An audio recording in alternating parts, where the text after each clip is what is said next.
Hello students, welcome to my new video and today I am going to teach you lesson number 3rd of chemistry of class 10 CBSE board. Lesson number 3rd is metal and non-metal. So let's start metal and non-metal. इसके पहले वाले video में हम लोगों ने metal non metal की properties, उनके importance, उनके यूज, मेटल के डेफिनेशन, नॉन मेटल के डेफिनेशन, इन सारी चीजों के बारे में हमने डिस्कस किया था। और आज हम लोग उसी चैप्टर के एक नए टॉपिक के बारे में पढ़ेंगे। और आज का जो टॉपिक है वो है why do metals and non metals react together. आपने देखा होगा कि जो मेटल्स होते हैं या फिर जो नॉन मेटल्स होते हैं वो क्यों एक दूसरे के साथ रिएक्ट करते हैं, उनके बीच रिएक्शन क्यों होता है। देखिए, इनर्ट गैस आप जानते होंगे, जितने भी ग्रुप नंबर 18 में एलिमेंट हैं, ग्रुप नंबर 18 में जितने भी एलिमेंट हैं, helium, neon, argon, xenon, radon, ये सारी चीजें जो हैं, ये सारे एलिमेंट्स जो हैं इनर्ट गैस कहे जाते हैं, इसलिए कि इनके जो आउटर मोस्ट सेल में इलेक्ट्रॉनों की संख्या होती है वो या तो 2 होती है या फिर 8 होती है। तो जब किसी भी एलिमेंट के आउटर मोस्ट सेल में इलेक्ट्रॉनों की संख्या 2 या फिर 8 हो जाती है तो वो नोबल गैस माना जाता है और इनर्ट गैस माना जाता है। तो ऐसे जितने भी एलिमेंट्स होते हैं वो किसी भी केमिकल रिएक्शन में भाग नहीं लेते हैं, क्योंकि उनका जो आउटर मोस्ट सेल है उसमें या तो 2 इलेक्ट्रॉन्स है या फिर 8 इलेक्ट्रॉन्स है। तो जब भी किसी एलिमेंट के आउटर मोस्ट सेल में 2 इलेक्ट्रॉन या 8 इलेक्ट्रॉन आ जाते हैं, कंप्लीट हो जाते हैं, तो वो इनर्ट गैस हो जाता है। और जितने भी इनर्ट गैस होते हैं वो केमिकली अनरिएक्टिव होते हैं, वो किसी भी दूसरे मेटल के साथ या नॉन मेटल के साथ कभी भी रिएक्शन नहीं करते हैं। ठीक है, तो हर एलिमेंट की यही टेंडेंसी होती है कि किसी भी तरीके से उनके आउटर मोस्ट सेल में 8 इलेक्ट्रॉन कंप्लीट हो जाए। हीलियम ही एक ऐसा एलिमेंट है जिसके आउटर मोस्ट सेल में 2 इलेक्ट्रॉन होते हुए भी वो नोबल गैस माना जाता है, क्योंकि उसके पास केवल एक ही सेल होता है के और उसमें 2 इलेक्ट्रॉन होने चाहिए, वो रहता है। तो उसके जो भी सेल है वो पूरी तरीके से भरे हुए होते हैं, कंप्लीटली फिल्ड होते हैं, इसलिए वो नोबल गैस माना जाता है। बाकी जितने भी नोबल गैसेस हैं, जितने भी इनर्ट गैस हैं, वो सारे उन सारे एलिमेंट के आउटर मोस्ट सेल में 8 इलेक्ट्रॉन्स होते हैं। और ये सारे एलिमेंट्स जो होते हैं किसी भी केमिकल रिएक्शन में भाग नहीं लेते। ठीक है, तो कोई भी 2 मेटल या एक नॉन मेटल, एक मेटल, ये सभी आपस में रिएक्शन क्यों करते हैं? अपना ऑक्टेट या डुप्लेट कंप्लीट करने के लिए, क्योंकि उनका ऑक्टेट या डुप्लेट कंप्लीट हो जाएगा तो वो इनर्ट गैस हो जाएंगे, और इनर्ट गैस हो जाएंगे तो उनकी वो मोर स्टेबल हो जाएंगे, एकदम ज्यादा स्टेबल हो जाएंगे, और उनको फिर किसी भी केमिकल रिएक्शन में भाग लेने की जरूरत नहीं पड़ेगी। इसलिए हर एलिमेंट की यही कोशिश होती है कि किसी भी तरीके से उनके आउटर मोस्ट सेल में या तो 8 इलेक्ट्रॉन कंप्लीट हो जाए या तो 2 इलेक्ट्रॉन कंप्लीट हो जाए। अगर 2 इलेक्ट्रॉन कंप्लीट हो गए तो उसका डुप्लेट पूरा हो गया, अगर 8 इलेक्ट्रॉन कंप्लीट हो गए तो उसका ऑक्टेट पूरा हो गया। और ऐसे केस में ये जो एलिमेंट्स होते हैं वो मोर स्टेबल हो जाते हैं, किसी भी केमिकल रिएक्शन में भाग नहीं लेना पड़ता है। तो हर एलिमेंट की यही टेंडेंसी होती है, और उसी ऑक्टेट और डुप्लेट को कंप्लीट करने के लिए कोई भी मेटल और नॉन मेटल एक दूसरे के साथ रिएक्शन करते हैं, एक दूसरे के साथ कंबाइन होते हैं। जब तक एक दूसरे के साथ कंबाइन नहीं होंगे तब तक किसी कंपाउंड का या किसी मॉलिक्यूल्स का फॉर्मेशन नहीं होगा। ठीक है, तो वही बात हमने यहाँ पे लिखा हुआ है, why do metals and non-metals react? All the metals and non-metals react together to complete their duplet and octet. आ रही बात समझ में कि जितने भी मेटल्स होते हैं और जितने भी नॉन मेटल्स होते हैं वो सारे अपना ऑक्टेट या डुप्लेट कंप्लीट करने के लिए एक दूसरे के साथ रिएक्शन करते हैं, एक दूसरे के साथ कंबाइन होते हैं। जैसे देखिए जितने भी नोबल गैसेज हैं उनका इलेक्ट्रॉनिक कंफिगरेशन क्या होता है। अब यहाँ पे एक नया शब्द आ गया, व्हाट इज इलेक्ट्रॉनिक कंफिगरेशन। तो इलेक्ट्रॉनिक कंफिगरेशन क्या है, the arrangement of electrons shell and subshell is called electronic configuration. ठीक है, अगर नहीं जानते हैं तो थोड़ा सा लिख लीजिए 2 line, electronic configuration, electronic configuration. अब ये इलेक्ट्रॉनिक कंफिगरेशन क्या है, इलेक्ट्रॉनिक कंफिगरेशन क्या है, तो देखिए the arrangement of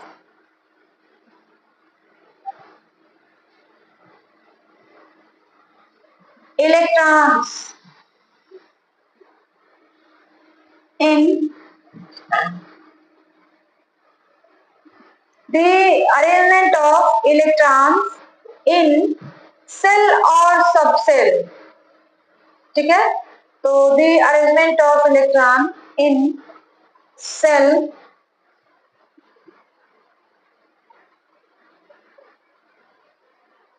SH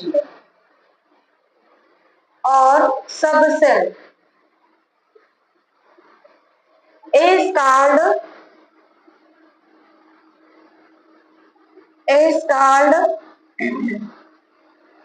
electronic configuration।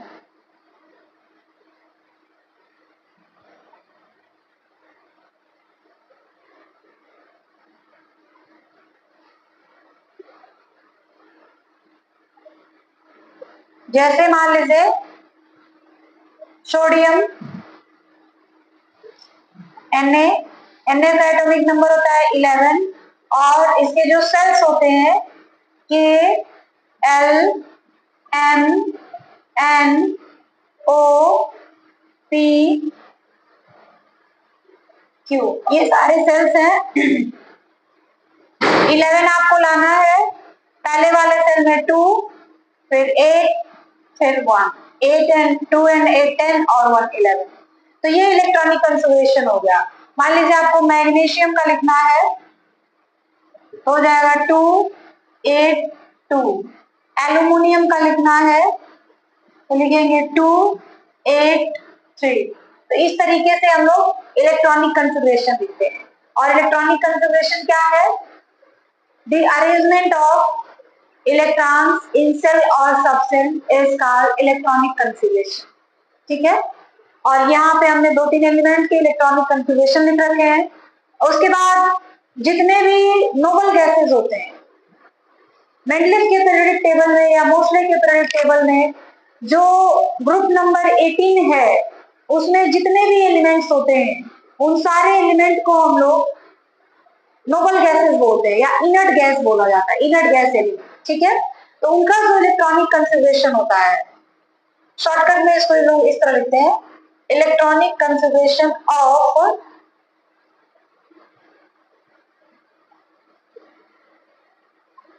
Noble gases, electronic configuration of noble gases. तो नोबल गैसेस कौन कौन है देख लीजिए।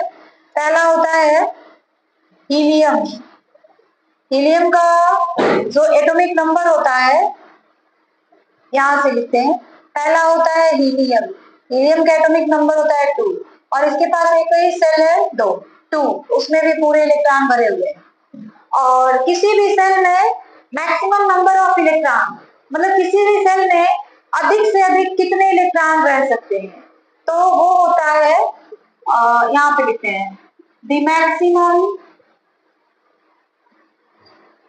Number of electron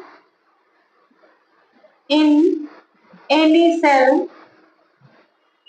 is 2n square। किसी भी सेल में अधिक से अधिक कितने इलेक्ट्रॉन रह सकते हैं? तो 2n²। जैसे मान लीजिए पहला सेल है, तो पहले सेल के लिए k की वैल्यू क्या होती है? 1। इसमें कितने इलेक्ट्रॉन रह सकते हैं? Maximum electron. तो 2 और 1 का स्क्वायर यानी 2। L में कितने इलेक्ट्रॉन रह सकते हैं? तो 2, 2 का स्क्वायर 4, 4 2 8। M में कितने इलेक्ट्रॉन रह सकते हैं? तो इसके लिए 2, 3 का स्क्वायर 9, 9 2 18। N में कितने इलेक्ट्रॉन रह सकते हैं?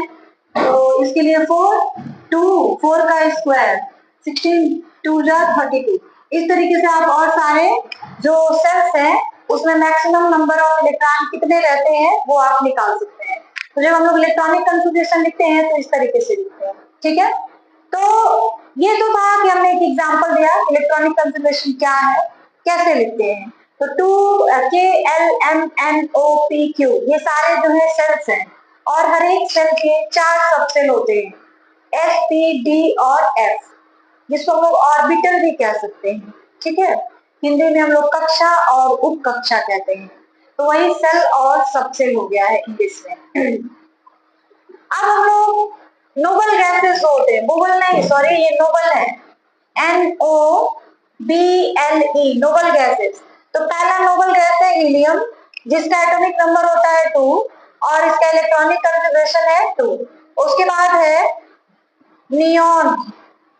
नियॉन के लिए हम लोग इसका सिंबल होता है Ne और इसका एटॉमिक नंबर होता है 10। इलेक्ट्रॉनिक कॉन्फ़िगरेशन हम लोग कैसे लिखते हैं? तो K सेल में 2 इलेक्ट्रॉन्स होते हैं और L सेल में 8 इलेक्ट्रॉन होते हैं। उसके बाद आर्गन, आर्गन का सिंबल होता है Ar और एटॉमिक नंबर होता है इसका 18 और इसका जो इलेक्ट्रॉनिक कॉन्फ़िगरेशन होता है 2 8 एंड M वाले में 8 18। फिर आता है क्रिप्टॉन Kr, इसका होता है 36 और इसका इलेक्ट्रॉनिक कॉन्फ़िगरेशन देखिएगा 2 8 18 और फिर 8, यानी M वाले सेल में 18 इलेक्ट्रॉन रहेगा और N वाले सेल में 8 इलेक्ट्रॉन रहेगा। उसके बाद जेनान Xe इसको हम लोग बोलते हैं और इसका होता है एटॉमिक नंबर 54 और इसका जो इलेक्ट्रॉनिक कॉन्फ़िगरेशन होता है 2 8 18 फिर 18 एंड लास्ट में 8। उसके बाद रेडान Rn इसको हम लोग कहते हैं, जिसका एटॉमिक नंबर होता है 86। तो इसका इलेक्ट्रॉनिक कॉन्फ़िगरेशन हो जाता है 2 8 18 32 फिर 18 और 8। आप देखिए सबके आउटर मोस्ट सेल में 8 ही इलेक्ट्रॉन आ रहे एक्सेप्ट हीलियम। हीलियम को छोड़कर जितने भी नोबल गैसेस हैं सबके आउटर मोस्ट सेल में 8 इलेक्ट्रॉन आ रहा है, ठीक है। और जिसके भी आउटर मोस्ट सेल में 8 इलेक्ट्रॉन हो जाते हैं वह स्टेबल हो जाता है, उसको किसी भी केमिकल रिएक्शन में भाग लेने की जरूरत नहीं पड़ती है। तो हर एलिमेंट की यही कोशिश होती है कि वह नोबल गैस बन जाए, उसको किसी भी केमिकल रिएक्शन में भाग लेने की जरूरत न पड़े। और इसीलिए हमें अपना ऑक्टेट पूरा करने के लिए या डुप्लेट पूरा करने के लिए जो मेटल्स होते हैं या फिर नॉन मेटल्स होते हैं वो एक दूसरे के साथ रिएक्शन करते हैं, एक दूसरे के साथ कंबाइन होते हैं, एक दूसरे के साथ जुड़ते हैं। आगे समझ में। तो ये था electronic conservation of inert gas या नोबल गैस और electronic configuration, why do metals and non metals react together, ठीक है। तो यही रीजन है कि जो मेटल्स होते हैं या फिर नॉन मेटल्स होते हैं वो एक दूसरे के साथ रिएक्ट करते हैं। अब हम लोग पढ़ेंगे मोड्स ऑफ केमिकल कॉम्बिनेशन या हाउ एटम्स कंबाइन टुगेदर।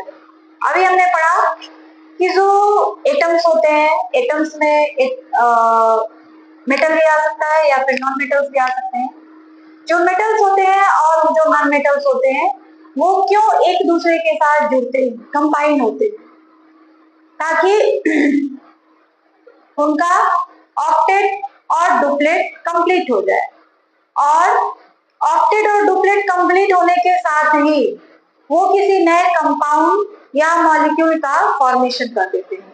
ठीक है, तो जब तक दो एटम के बीच, या कहा जाए एक नॉन मेटल या एक मेटल, या दो नॉन मेटल या दो मेटल के बीच में आपस में रिएक्शन नहीं होगा, तब तक किसी कंपाउंड का या किसी मॉलिक्यूल का फॉर्मेशन नहीं होगा। देखिए, हर एलिमेंट यही चाहता है कि वो फ्री स्टेट में रहे। ठीक है, हर एलिमेंट यही चाहता है कि वो फ्री स्टेट में रहे। अगर वो फ्री स्टेट में रहेगा तो फिर किसी मॉलिक्यूल का या किसी कंपाउंड का फॉर्मेशन नहीं हो पाएगा। जैसे देखिए, मान लीजिए आपको HCl बनाना है। HCl क्या है? एक कंपाउंड है। तो पहले H एक एलिमेंट है और Cl एक एलिमेंट है।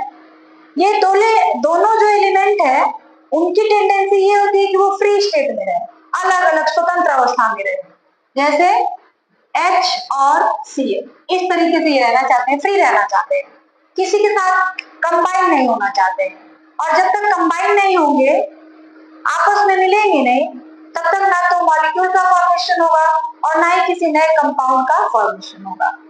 तो उनको मिलाने के लिए, उनको एक साथ जोड़कर रखने के लिए, उनको एक साथ बांध कर रखने के लिए कोई ना कोई चीज तो होना चाहिए जो उनको एक साथ बांध कर रखे, एक साथ उनको जोड़ कर रखे, तभी तो एटम या कंपाउंड या मॉलिक्यूल का फॉर्मेशन होगा। तो एक ऐसा फोर्स ऑफ अट्रैक्शन जो इन दोनों एलिमेंट को एक साथ बांध कर रखता है, उसे ही हम लोग कहते हैं केमिकल बॉन्ड। ठीक है, जैसे चाहे आप हो या हम जब स्टूडेंट लाइफ में थे उस समय किसी का नेचुरली मन नहीं करता है पढ़ने का। हमको भी अभी जिस स्टेज पर हम हैं, ना तो पढ़ाने का मन करता है और ना आपका पढ़ने का मन करता है। आप और हम दोनों लोग किसी न किसी प्रेशर में, किसी न किसी दबाव में, किसी न किसी डर के कारण, किसी न किसी लालच के कारण हम पढ़ा रहे और आप पढ़ रहे। आपके अंदर लालच है, भाई पढ़ेंगे लिखेंगे, बढ़िया नंबर आएगा, बढ़िया नंबर से पास होंगे, बढ़िया जॉब मिलेगा, बढ़िया घर में शादी हो जाएगी। तो आपकी लालच कहिए, आपका स्वार्थ कहिए। हमारा लालच क्या है? हम पढ़ाएंगे, बढ़िया पढ़ाएंगे, हमारा इनकम बढ़ेगा, बच्चे हमको लाइक करेंगे, शेयर करेंगे, सब्सक्राइब करेंगे।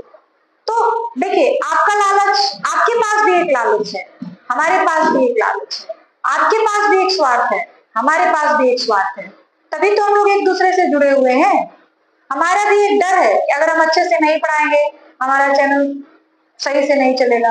आपके पास भी एक डर है, आप अगर अच्छे से नहीं पढ़ेंगे तो आप एग्जाम में फेल हो जाएंगे, बढ़िया नंबर्स नहीं आएंगे, बढ़िया मार्क्स नहीं आएंगे।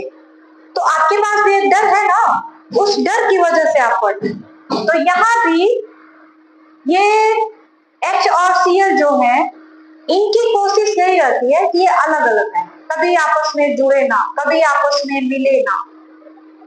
तो कोई ना कोई डर होगा, कोई ना कोई दबाव होगा, कोई ना कोई प्रेशर होगा जिसकी वजह से ये जुड़ेंगे, और जुड़ेंगे तभी तो कंपाउंड का फॉर्मेशन होगा। क्योंकि कंपाउंड HCl है, H अलग और Cl अलग लिखेंगे तो वो एलिमेंट हो जाएंगे, कंपाउंड नहीं होंगे।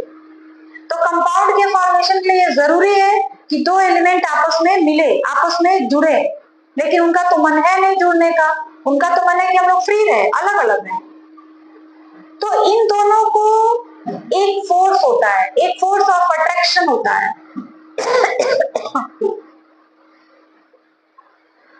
जो क्या करता है, इन दोनों को एक साथ बांध कर रखता है।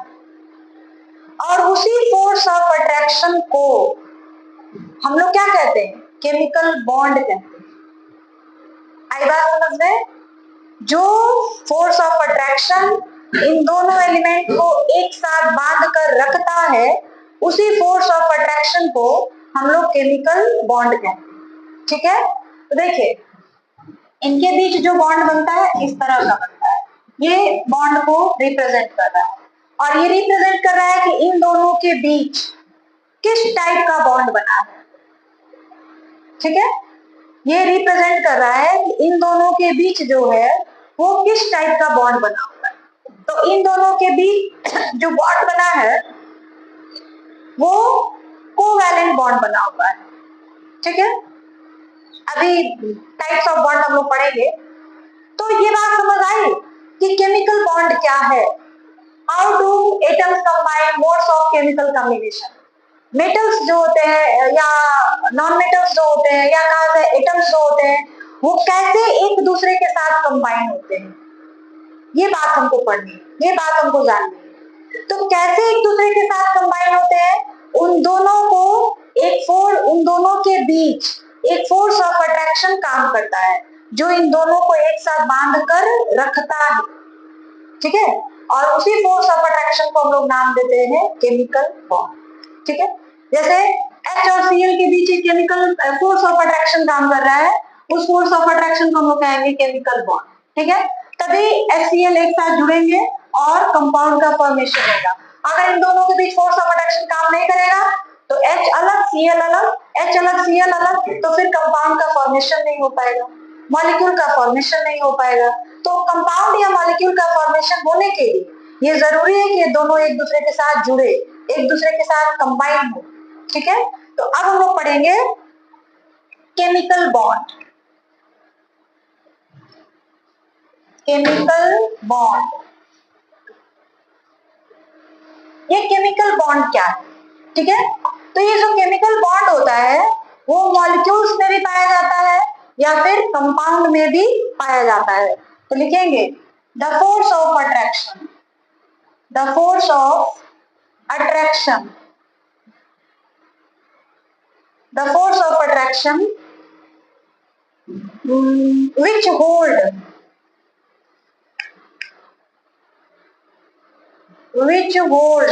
hold का मतलब एक साथ बांध कर रखना या जोड़ कर रखना, which hold a number of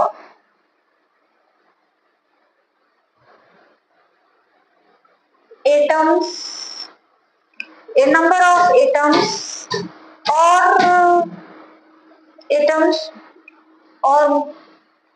atoms together, ठीक है, within a compound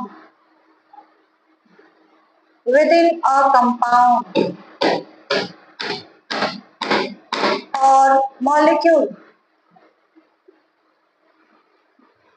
ठीक है, is called chemical bond. Chemical bond, ठीक है, तो केमिकल बॉन्ड क्या है, एक टाइप का फोर्स ऑफ अट्रैक्शन है which hold a number of atoms together with in a compound or molecule, is called chemical bond. एक ऐसा फोर्स ऑफ अट्रैक्शन जो दो या दो से अधिक एटम्स को एक साथ बांध कर रखता है इन अ कंपाउंड। अगर वो फोर्स ऑफ अट्रैक्शन काम नहीं करेगा ना तो कंपाउंड या मॉलिक्यूल का फॉर्मेशन नहीं हो पाएगा। ठीक है, तो केमिकल बॉन्ड की वजह से जो कंपाउंड होता है उसका फॉर्मेशन होता है। अब हम लोग पढ़ेंगे टाइप्स ऑफ केमिकल बॉन्ड या मोड्स ऑफ केमिकल कॉम्बिनेशन। तो केमिकल कॉम्बिनेशन के लिए क्या जरूरी है, केमिकल बॉन्ड का बनना जरूरी है। अब हम लोग पढ़ेंगे types of chemical bond, types of chemical bond. कितने टाइप्स के होते हैं केमिकल बॉन्ड, देखिए वैसे आप जब क्लास 12 में जाएंगे तो आपको दो, अभी क्लास 10 में तो दो ही पढ़ने हैं, आपको सिलेबस में भी दो ही है। जैसे ही आप क्लास 12 में जाएंगे आपको जो केमिकल बॉन्ड के टाइप्स हैं वो 3 मिलते हैं। फिलहाल आपको दो ही के बारे में जानना है, दो ही के बारे में डिस्कस करना है। पहला होता है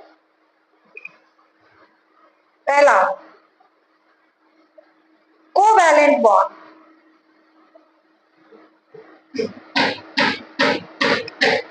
ये क्या होता है पहले इसके बारे में जान लीजिए। और दूसरा होता है इलेक्ट्रोवैलेंट बॉन्ड, कोवैलेंट बॉन्ड। अब ये कोवैलेंट बॉन्ड क्या है, पहले तो हमने ये जान लिया कि बॉन्ड क्या है, बॉन्ड या केमिकल बॉन्ड क्या है। बॉन्ड या केमिकल बॉन्ड क्या होता है? फोर्स ऑफ अट्रैक्शन होता है जो किसी कंपाउंड में या किसी मॉलिक्यूल में दो या दो से अधिक एटम को एक साथ बांधकर या जोड़कर रखता है। केमिकल बॉन्ड कितने तरह के होते हैं? दो तरह के। पहला है कोवैलेंट बॉन्ड। अब देखिए ये कोवैलेंट बॉन्ड क्या है। पहले तो आप ये जानिए कि केमिकल कॉम्बिनेशन हुआ ही क्यों। केमिकल कॉम्बिनेशन हुआ ऑक्टेट और डुप्लेट पूरा करने के लिए। ऑक्टेट और डुप्लेट पूरा होगा तो फिर नए कंपाउंड का, नए मॉलिक्यूल्स का फॉर्मेशन होगा। जैसे देख लीजिए यहाँ पे, मान लीजिए Na है और यह है Cl।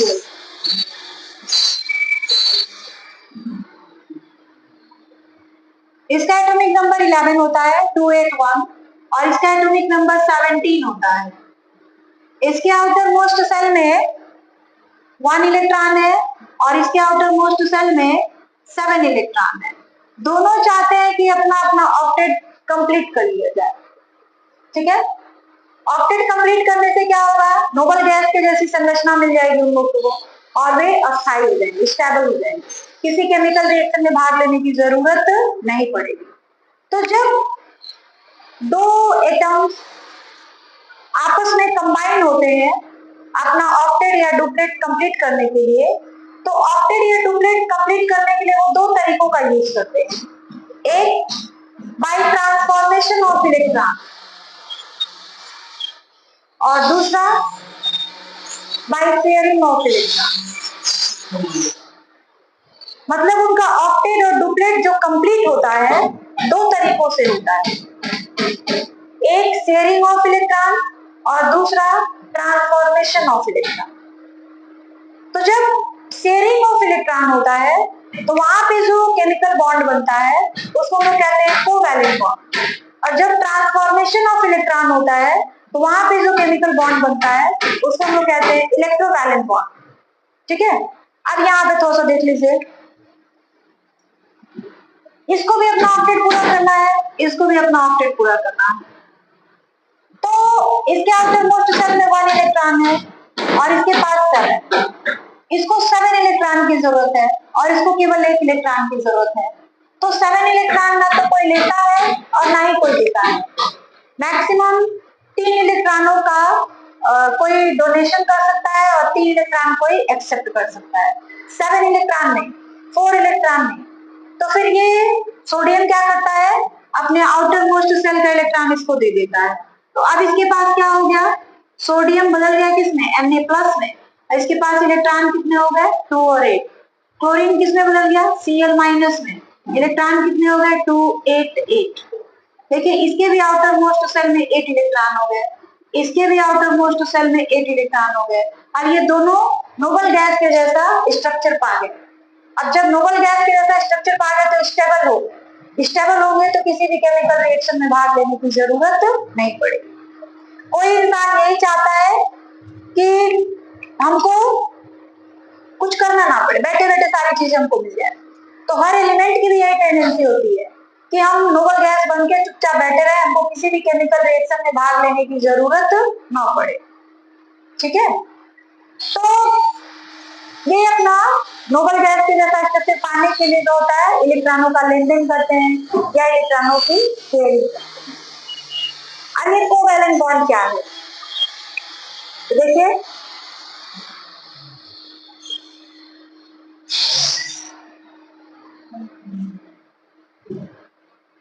Covalent bond, when the chemical bond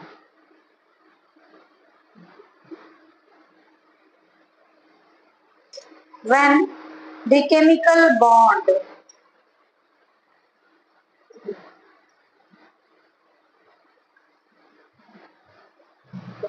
is formed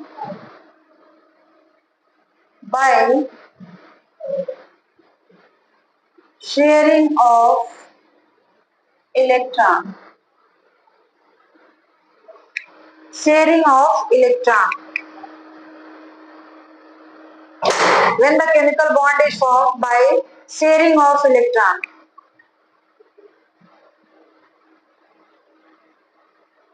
when the chemical bond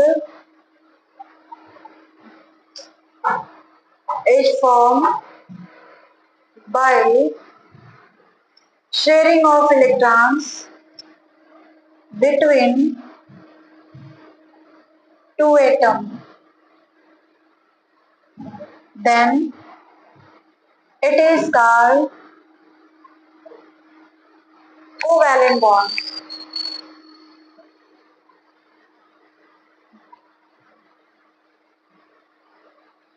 देखिए, when the chemical bond is formed by sharing of electrons between two atoms, then it is called covalent bond. जो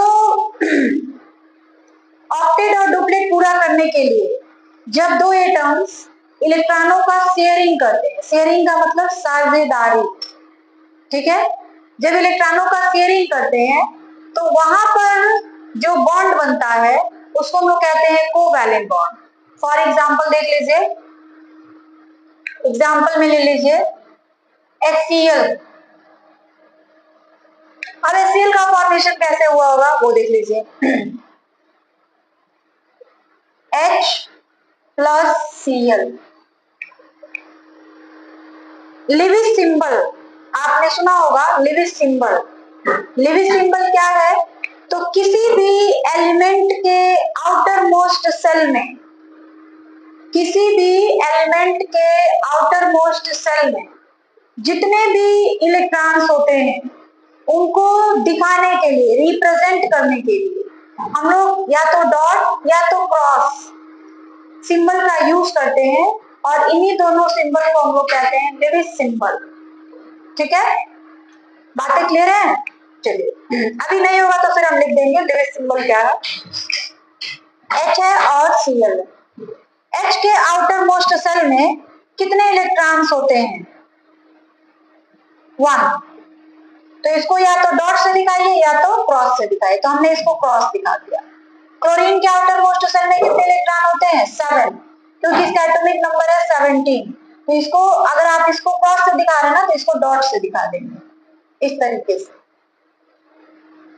ठीक है, अब देखिए hydrogen जो है ये तो हीलियम के जैसा बनने की कोशिश करेगा, ताकि हीलियम के जैसा बन जाए तो ये स्टेबल हो जाएगा। और क्लोरीन जो है वो आर्गन की तरह बनने की कोशिश करेगा, क्योंकि आर्गन एक नोबल गैस है, और जब ये आर्गन की तरह बन जाएगा तो यह भी स्टेबल हो जाएगा और इसको भी किसी केमिकल रिएक्शन में भाग लेने की जरूरत नहीं पड़ेगी। अरे बात समझ में? तो अब इसकी कोशिश ये है कि इसके आउटर मोस्ट सेल में 2 इलेक्ट्रॉन पूरे हो जाए। क्लोरीन की कोशिश ये है कि इसके आउटर मोस्ट सेल में 8 इलेक्ट्रॉन पूरे हो जाए। तो इसको 1 इलेक्ट्रॉन की कमी है, इसको भी 1 ही इलेक्ट्रॉन की कमी है, क्योंकि अगर इसको 1 इलेक्ट्रॉन मिल जाएगा तो इसके आउटर मोस्ट सेल में 2 हो जाएंगे, तब ये हीलियम के जैसा बन जाएगा और नोबल गैस बन जाएगा, स्टेबल हो जाएगा। और इसको 1 इलेक्ट्रॉन मिल जाएगा तो यह आर्गन की तरह बन जाएगा, इसके भी आउटर मोस्ट सेल में 1 इलेक्ट्रॉन कंप्लीट हो जाएंगे और फिर यह भी स्टेबल हो जाएगा। तो अगर ये अपना इलेक्ट्रॉन इसको दे दे तो इसका इलेक्ट्रॉन खत्म, ये अपना इलेक्ट्रॉन इसको दे दे 1, तो फिर ये ऑक्सीजन से और दूर चला गया। पहले 7 इलेक्ट्रॉन थे, अब 6 इलेक्ट्रॉन हो गए। तो ऐसे सिचुएशन में कोई किसी को देगा नहीं।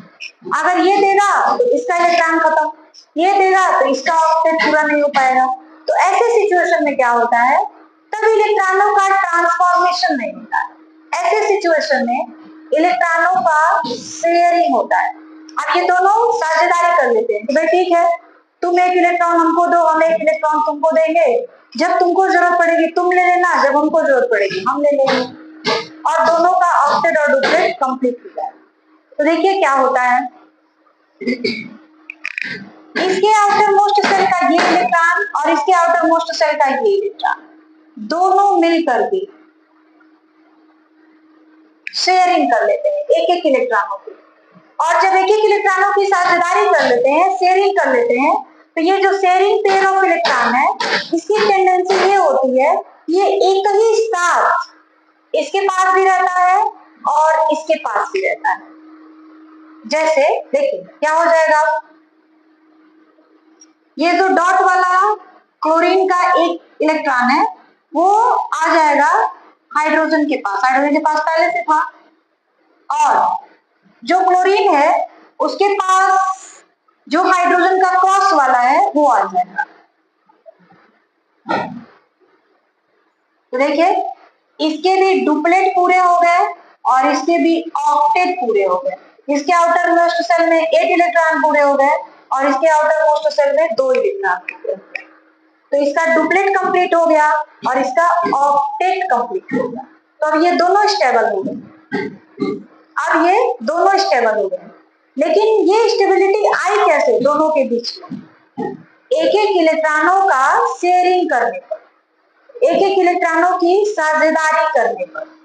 तो एक एक इलेक्ट्रॉनों की शेयरिंग हुई है तो यहाँ पर जो बॉन्ड बनेगा that is called covalent bond. वही हमने लिखा है, when the chemical bond is formed by sharing of electron between two atoms then it is called covalent bond। ठीक है, और जो कोवैलेंट बॉन्ड होता है उसको हम लोग कैसे दिखाते हैं? इस तरीके से, एक एक इलेक्ट्रॉनों का शेयरिंग हुआ है ना, तो इस तरह दिखा। ये बता रहा है, ये जो डैश लाइन आपने खींचा है वो बता रहा है कि H और Cl के बीच 1-1 इलेक्ट्रॉनों का शेयरिंग हुआ है। अगर यहाँ पे 2 लाइन खींच देते तो 2-2 इलेक्ट्रॉनों की शेयरिंग हुई है। अगर 3 लाइन खींच देते तो 3-3 इलेक्ट्रॉनों की शेयरिंग। आ रही बात समझ में? एक डैश ये रिप्रेजेंट कर रहा है कि H और Cl के बीच कोवैलेंट बॉन्ड बना है। कोवैलेंट बॉन्ड बना है तो इलेक्ट्रॉनों की साझेदारी हुई है, इलेक्ट्रॉनों का शेयरिंग हुआ है। 1 डैश दिख रहा है यानी एक एक इलेक्ट्रॉन की शेयरिंग हुई है। ठीक है, चलिए समझ आया ना? अगर आपको देखो बेटा, मैं तो पूरी कोशिश करती हूँ कि मैं अपना बेस्ट दूं, ठीक है, लेकिन फिर भी हर इंसान, कोई भी इंसान परफेक्ट नहीं होता है। हमारे अंदर भी कुछ कमियां हैं, कुछ चीजें हैं जो मैं नहीं एक्सप्लेन कर पाती हूँ, नहीं बता पाती हूँ। तो आपकी ये रिस्पॉन्सिबिलिटी बनती है कि आप प्लीज कमेंट करके मुझसे पूछने की कोशिश करिए, मैं उसका जवाब जरूर दूंगी। ठीक है, अब ये हो गया सिंगल कोवैलेंट बॉन्ड, इसको हम लोग कहते हैं single covalent bond. Single covalent bond, single covalent bond का मतलब हो गया एक एक इलेक्ट्रॉनों की शेयरिंग। उसके बाद होता है डबल कोवैलेंट बॉन्ड। अब डबल कोवैलेंट बॉन्ड कैसे बनता है वो भी थोड़ा सा देख लीजिए। जैसे मान लीजिए आपको O2 बनाना है, ठीक है, तो आपको जब O2 बनाना है तो आप क्या लिखेंगे? O plus O। इस O के आउटर मोस्ट शेल में कितने इलेक्ट्रॉन है? ऑक्सीजन का एटॉमिक नंबर होता है 8। आउटर मोस्ट शेल में कितने इलेक्ट्रॉन आ रहे हैं? 6। तो यहाँ पे 6 इलेक्ट्रॉन है।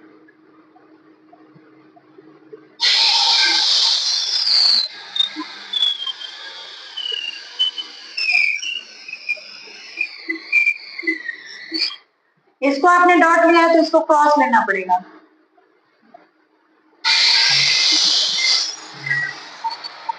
अरे बात समझ में? हमको O2 बनाना है, O प्लस O हमने लिखा। O के आउटर मोस्ट शेल में 6 इलेक्ट्रॉन्स होते हैं, तो इस तरह से 6 इलेक्ट्रॉन दिखा दिया हमने। अब दोनों को अपना ऑक्टेट पूरा करना है, इस ऑक्सीजन को भी, इस ऑक्सीजन को भी। डुप्लेट तो ये करेंगे नहीं, बिकॉज डुप्लेट के लिए तो आउटर मोस्ट शेल में 2 इलेक्ट्रॉन होना चाहिए। इनके पास तो आउटर मोस्ट शेल में ऑलरेडी 6 इलेक्ट्रॉन है, तो ये ऑक्टेट पूरा करेंगे, डुप्लेट नहीं पूरा करेंगे। तो डुप्लेट पूरा करने के लिए इसको 2 इलेक्ट्रॉन की कमी है, इसके भी 2 इलेक्ट्रॉन की कमी है। ये अगर इसको दे देगा तो फिर इसका नहीं हो पाएगा, ये अगर इसको दे दे तो इसका नहीं हो पाएगा।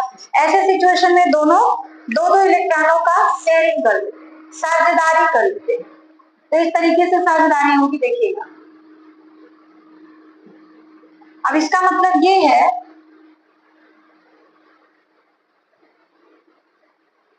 दो क्रॉस इसके पास आए, एक इलेक्ट्रॉन,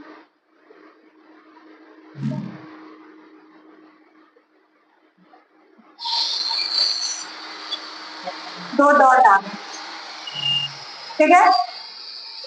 अब दोनों का ऑक्टेट पूरा हो गया, लेकिन कितने कितने इलेक्ट्रॉनों का शेयरिंग हुआ है? दो दो इलेक्ट्रॉनों की शेयरिंग हुई है। तो इनके बीच जो बॉन्ड बनेगा वो कुछ ऐसा बनेगा, तो इसको हम लोग कहेंगे double covalent bond. Double covalent bond यानी जब O2 का फॉर्मेशन हुआ है, O2 मॉलिक्यूल्स का फॉर्मेशन हुआ है, तो दो ऑक्सीजन एटम के बीच दो दो इलेक्ट्रॉनों की शेयरिंग हुई है। इसलिए यहाँ पे दो लाइन खींची गई है बीच में, मतलब दो दो इलेक्ट्रॉनों का शेयरिंग हुआ है। तो यहाँ पे जो बॉन्ड बन रहा है वो डबल कोवैलेंट बॉन्ड माना जाए, कहा जाए। ठीक है, अब हम लोग ट्रिपल कोवैलेंट बॉन्ड पे आते हैं। ये तो डबल हो गया। N2, N के आउटर मोस्ट, N का जो एटॉमिक नंबर होता है वो होता है 7 और इसके आउटर मोस्ट शेल में कितने इलेक्ट्रॉन्स होते हैं? 2 and 5, 5 इलेक्ट्रॉन होते हैं। आपको N2 का फॉर्मेशन कराना है तो क्या लिखेंगे? N plus N।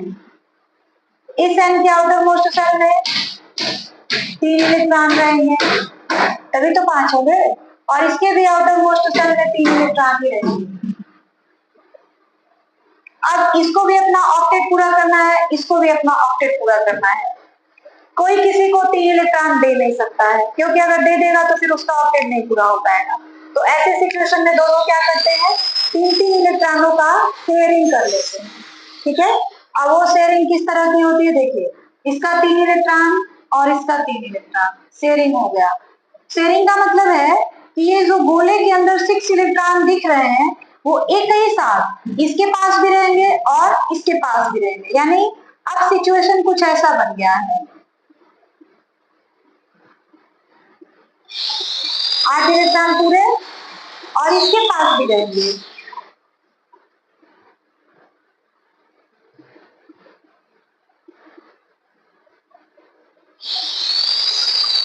ठीक है, अब इन दोनों के बीच में कितने कितने इलेक्ट्रॉनों का शेयरिंग हुआ है? 3-3 का। तो इस तरह लिखेंगे 3 लाइन, और इसको हम लोग कहते हैं triple covalent bond.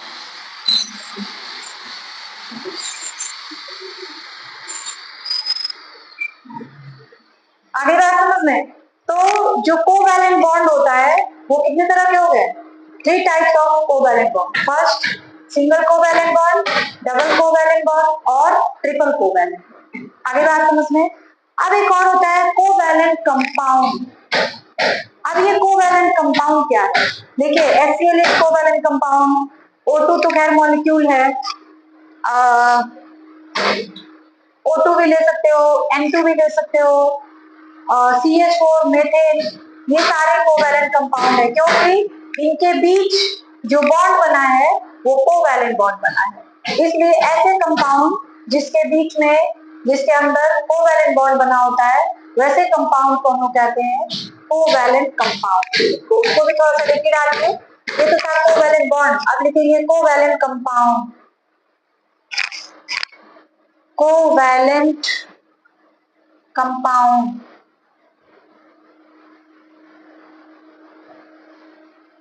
the compound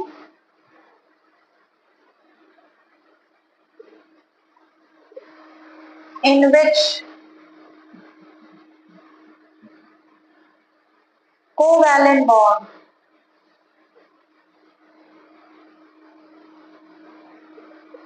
is present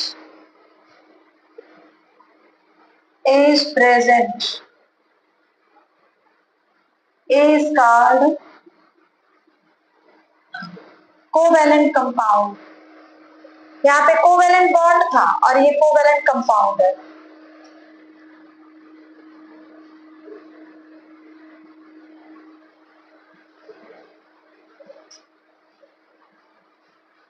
example, पहले तो HCl हो गया, CH4 हो गया, C3H8 हो गया, C4H10 हो गया, hydrochloric acid, methane, propane, butane. अगर मॉलिक्यूल की बात की जाए तो O2, N2, ये भी नहीं, ये सारे कंपाउंड है। तो कोवैलेंट कंपाउंड क्या हो गए? The compound in which covalent bond is present is called covalent compound। ये सारे इसके एग्जाम्पल, ठीक है। तो इस तरीके से आपका कोवैलेंट बॉन्ड क्या है, कोवैलेंट कंपाउंड क्या है, केमिकल बॉन्ड क्या है, ये सारी बातें क्लियर हो गई। अब हम लोग इसका जो दूसरा टाइप है उसके बारे में जानेंगे। अब हम लोग पढ़ेंगे जो केमिकल बॉन्ड का सेकेंड टाइप है, आयोनिक बॉन्ड और इलेक्ट्रोवैलेंट बॉन्ड, उसके बारे में। फर्स्ट टाइप अभी हमने पढ़ा कोवैलेंट बॉन्ड, अब हम लोग पढ़ेंगे electrovalent bond. The bond electrovalent bond या आयोनिक बॉन्ड क्या है? The bond which is formed by transformation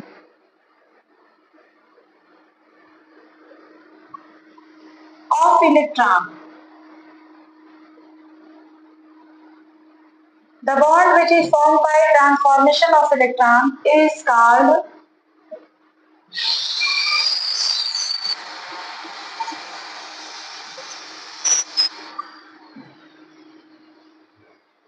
electrovalent bond या फिर ionic bond. For example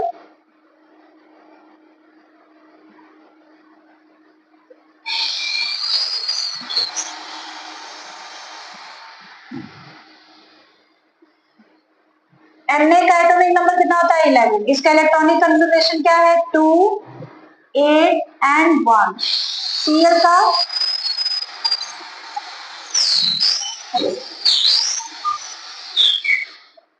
sodium का जो इलेक्ट्रॉनिक कंफर्मेशन है 281, क्लोरीन का जो इलेक्ट्रॉनिक कंफर्मेशन है 287। अब इन दोनों को अपना ऑक्टेट पूरा करना है, तो इसको कोई एलिमेंट जो है 7 इलेक्ट्रॉन नहीं देगा, ठीक है, क्योंकि जो इलेक्ट्रॉनों का ट्रांसफॉर्मेशन होता है, इलेक्ट्रॉन एक दूसरे से दिए जाते हैं, वो केवल 3 तक ही होता है। आप 3 इलेक्ट्रॉन किसी को दे सकते हैं, कोई 3 इलेक्ट्रॉन ले सकता है, 3 से ज्यादा का नहीं होता है। यहाँ तो 7 इलेक्ट्रॉनों की बात है, तो कोई इसको 7 इलेक्ट्रॉन देगा? नहीं दे पाएगा। कोई एलिमेंट ऐसा नहीं होगा जो कहेगा लो भैया तुम 7 इलेक्ट्रॉन ले लो मुझसे और अपना जो ऑक्टेट है वो पूरा कर लो। ऐसा कभी पॉसिबल ही नहीं होगा, क्योंकि 3 से ज्यादा इलेक्ट्रॉन ना कोई दे सकता है और ना ही कोई ले सकता है, तो फिर इसका ऑक्टेट तो कभी पूरा ही नहीं होगा। आ रही बात समझ में? फिर इसका ऑक्टेट कभी पूरा नहीं होगा। लेकिन ये ऐसा नहीं होता है। जब ये जान गया कि हमको कोई 7 इलेक्ट्रॉन नहीं देगा, हमारा ऑक्टेट कभी पूरा ही नहीं हो पाएगा, तो वो क्या करता है, अपने ऑक्टेट पूरा करने का मतलब क्या होगा? आउटर मोस्ट सेल में 8 इलेक्ट्रॉन पूरा करना। चाहे आपके पास सेल की संख्या 1 हो, चाहे सेल की संख्या 2 हो, चाहे सेल की संख्या 3। सेल की संख्या अगर 1 है तब तो वो डुप्लेट पूरा करेगा, लेकिन अगर सेल की संख्या 3 है, 4 है, 5 है, तो उसको अपने आउटर मोस्ट सेल में किसी भी तरीके से 1 इलेक्ट्रॉन को पूरा करना है। जब उसके आउटर मोस्ट सेल में 1 इलेक्ट्रॉन पूरे हो जाएंगे तो फिर उसका ऑक्टेट पूरा हो जाएगा, उसका वो जो होगा स्टेबल हो जाएगा, किसी भी केमिकल रिएक्शन में भाग नहीं लेगा। तो ये इसको तो 7 इलेक्ट्रॉन की जरूरत है, जो कि इसको कोई देगा नहीं। तो ये क्या करता है, उस एलिमेंट की तलाश करता है जिसको 1 इलेक्ट्रॉन की जरूरत हो ऑक्टेट पूरा करने के लिए, तो उसको मिलता है क्लोरीन। क्लोरीन के आउटर मोस्ट सेल में 7 इलेक्ट्रॉन है और उसको अपना ऑक्टेट पूरा करने के लिए केवल 1 इलेक्ट्रॉन की जरूरत है। तो सोडियम क्या करता है, क्लोरीन के साथ रिएक्शन करता है, क्लोरीन के साथ कंबाइन होता है, और कंबाइन होता है तो क्या करता है, अपने आउटर मोस्ट सेल का 1 इलेक्ट्रॉन वो दे देता है क्लोरीन को। ध्यान से समझना बेटा, अपने आउटर मोस्ट सेल, उसका आउटर मोस्ट सेल यही है और इसका आउटर मोस्ट सेल यही है, अपने आउटर मोस्ट सेल का 1 इलेक्ट्रॉन वो दे देता है क्लोरीन को। तो जब ये 1 इलेक्ट्रॉन इसको दे देता है तो इलेक्ट्रॉन की संख्या इसमें घट जाती है। अब इलेक्ट्रॉन की संख्या क्या हो जाती है और ये किसमें बदल जाता है, 1 पॉजिटिव चार्ज। इसके ऊपर 1 इलेक्ट्रॉन अगर किसी को देगा तो उसके ऊपर 1 पॉजिटिव चार्ज, 2 इलेक्ट्रॉन देगा तो 2 पॉजिटिव चार्ज, 3 इलेक्ट्रॉन किसी को देगा तो 3 पॉजिटिव चार्ज। जितना इलेक्ट्रॉन वो किसी को देगा उसके ऊपर उतना पॉजिटिव चार्ज आएगा, और जो जितना इलेक्ट्रॉन लेगा, एक्सेप्ट करेगा, उसके ऊपर उतना ही निगेटिव चार्ज आएगा। तो सोडियम एक इलेक्ट्रॉन दे रहा है, उसके ऊपर 1 पॉजिटिव चार्ज, क्लोरीन एक इलेक्ट्रॉन ले रहा है तो इसके ऊपर 1 नेगेटिव चार्ज। जो देता है उसके ऊपर प्लस चार्ज आता है, और जो इलेक्ट्रॉन लेता है उसके ऊपर माइनस चार्ज आता है। ठीक है, तो सोडियम इलेक्ट्रॉन दे रहा है, इसके ऊपर प्लस चार्ज आ गया। क्लोरीन एक इलेक्ट्रॉन ले रहा है, इसके ऊपर माइनस चार्ज आ गया। अब इसके पास इलेक्ट्रॉनों की संख्या क्या हो गई, 2 and 8। ये इलेक्ट्रॉन तो इसके पास चला गया, और इसके पास इलेक्ट्रॉनों की संख्या कितनी हो गई, 2, 8 और 8। अब देखिए, इसका पहले तो 3 सेल थे इसके पास, अब 2 ही सेल है। आउटर मोस्ट सेल ये हो गया, और आउटर मोस्ट सेल में 1 इलेक्ट्रॉन कंप्लीट हो गया। इसके भी आउटर मोस्ट सेल में 1 इलेक्ट्रॉन कंप्लीट हो गया, तो इसका भी ऑक्टेट पूरा हो गया और इसका भी ऑक्टेट पूरा हो गया। दोनों का ऑक्टेट जो है पूरा हो गया। दोनों अब नोबल गैस की कैटेगरी में आने लगेंगे। तो नोबल गैस की कैटेगरी में नहीं आएंगे, बल्कि ये क्या है, स्टेबल इलेक्ट्रॉनिक कॉन्फ़िगरेशन हो जाएगा इनका, और ये स्टेबल हो जाएंगे, किसी भी केमिकल रिएक्शन में भाग नहीं लेंगे। तो अब क्या होता है, तब क्या होता है देख लीजिए, Na+ और Cl- मिलते हैं, तब जाकर बनता है NaCl। आई बात समझ में? जब Na+ और Cl- दोनों आपस में मिलते हैं, तब जाकर के बनता है NaCl। क्लियर है? तो NaCl कैसा कंपाउंड हो गया, आयोनिक कंपाउंड हो गया। क्यों? क्योंकि वह 2 आयनों से मिलकर, ये सोडियम आयन है और ये क्लोराइड आयन है, तो NaCl एक आयोनिक कंपाउंड हो गया। इसलिए आयोनिक कंपाउंड हो गया क्योंकि वह 2 आयनों से मिलकर के बना हुआ है। एक आयन है Na+ पॉजिटिव चार्ज, और दूसरा आयन है Cl-। तो ये NaCl जो है कैसा कंपाउंड हो गया, आयोनिक कंपाउंड हो गया। ठीक है,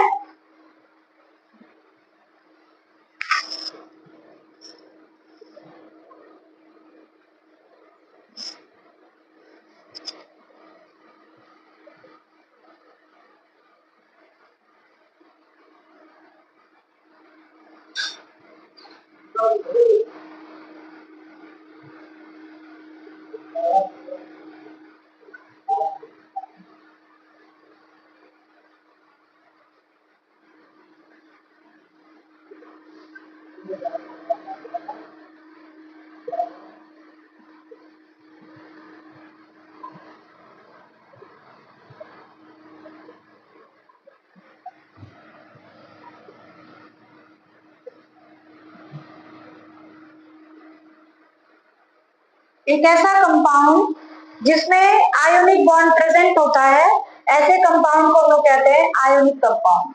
फॉर एग्जांपल आपने अभी देखा NaCl, MgO,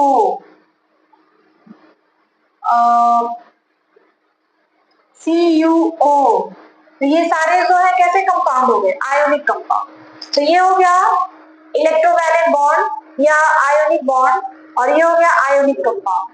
एक ऐसा कंपाउंड जिसमें आयोनिक बॉन्ड या इलेक्ट्रोवैलेंट बॉन्ड प्रेजेंट होता है, ऐसे कंपाउंड को हम लोग कहते हैं आयोनिक कंपाउंड या इलेक्ट्रोवैलेंट कंपाउंड। ठीक है,